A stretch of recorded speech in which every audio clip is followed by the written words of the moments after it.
आणि आता बातमी येते बीडची। बीडमध्ये कोणाचीही दादागिरी चालू देणार नाही असं म्हणत मुख्यमंत्री देवेंद्र फडणवीसांनी इशारा दिलाय। बीड आणि परभणीच्या घटना गंभीर आहेत, कुणीही तिथे पर्यटन करू नये असं आवाहन मुख्यमंत्री देवेंद्र फडणवीसांनी केलंय। गुन्हेगारांवर जरब बसवल्याशिवाय आम्ही थांबणार नाही असा इशारा सुद्धा त्यांनी दिला आहे। बीडमध्ये कोणाचीही दादागिरी चालू देणार नाही असा इशारा देवेंद्र फडणवीसांनी दिलाय। बीडमधील घडलेल्या घटना गंभीर आहेत, मात्र बीडला बदनाम करू नये असंही देवेंद्र फडणवीस म्हणतात। गुन्हेगारांवर जरब बसवल्याशिवाय आम्ही शांत बसणार नाही असा इशारा देखील देवेंद्र फडणवीसांनी दिलाय।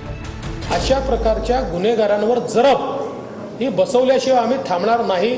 मी कालही सांगितलं, आजही सांगतो, बीड जिल्ह्यामध्ये कोणाची दादागिरी चालू देणार नाही। बीडमधील बंदुकांचे परवाने काही काल दिलेले नाहीयेत। तक्रार आल्यानंतर परवाने योग्य की अयोग्य याचा विचार करू असं देवेंद्र फडणवीस म्हणाले। हे परवाने काही काल दिलेले तर नाही आहेत, वर्षानुवर्ष लोकांनी घेतलेले ते परवाने आहेत, ते योग्य प्रकारे दिले आहेत नाही दिले आहेत या संदर्भात कुठली तक्रार असेल तर जरूर विचार करू आम्ही त्या संदर्भात। अजित पवारांनी बीड जिल्ह्याचं पालकमंत्रीपद घ्यावं आणि त्यांनीच तपास करावा, मारेकरांना शिक्षा व्हावी अशी मागणी बजरंग सोनावणे यांनी केली आहे। माझी तर इच्छाच अशी आहे, खरंच तपास करायचा तुम्ही खरं मग अजितदादांनीच पालकमंत्री होऊन तपास करावा। अजितदादांनी या बीड जिल्ह्याचं पालकमंत्रीपद घ्यावं, त्यांच्या मारेकऱ्याला शिक्षा झाली पाहिजे ही माझी मेन मागणी आहे। 6 तारखेला कोणाचा फोन आला, ही घटना घडल्यानंतर सरपंचाच्या भावाला कोणाचा फोन आला, बनसोड नावाच्या पीआयला कोणाचा फोन आला, सीडीआर काढा, सर्व समोर येईल असंही बजरंग सोनावणे म्हणाले। सीडीआर तपासले पाहिजेत, आम्ही देखील सहमत आहोत। पुरावे सापडल्यास सह आरोपी म्हणून पोलीसही आज जाऊ शकतात असं संजय शिरसाट यांनी म्हटलंय। 9 तारखेला ही घटना घडल्याच्या नंतर सरपंचाच्या भावाला कोण कोण बोललं आणि पोलीस स्टेशनला कोण बोललं, तिथं बनसोड नावाचे पीआय, त्यांना कुणाचा फोन आला, बनसोडचा सुद्धा सीडीआर काढा, कॉल डिटेल्स त्यांचे काल सीडीआर तपासले पाहिजेत, याबद्दल आम्ही त्या सुद्धा त्यांच्या बरोबर आहोत। तर हा फार मोठा गुन्हा आहे, म्हणून फक्त आरोपीच नाही तर त्याच्या सह आरोपी म्हणून सुद्धा पोलीस आतमध्ये जाऊ शकतात। धनंजय मुंडेंनीच सांगितलंय वाल्मिक कराड जवळचा आहे। धनंजय मुंडे मंत्री असल्यामुळे प्रकरणाला वेगळं वळण लागू शकतं, त्यामुळे तो समज दूर करण्यासाठी त्यांनी मंत्रिपदाचा राजीनामा द्यावा अशी मागणी क्षीरसागर यांनी केली आहे। तर धनंजय मुंडे साहेबांनी सांगितलं की वाल्मिक कराड हा माझ्या जवळच आहे आणि मग जर त्यांनी पदावरती जर मंत्रिपद त्यांनी जे काही त्यांना भेटलेलं आहे, जर ते पदावरती जर असले तर मग त्या चौकशीला परत काहीतरी वेगळं वळण लागण अशी लोकांमध्ये चर्चा आहे।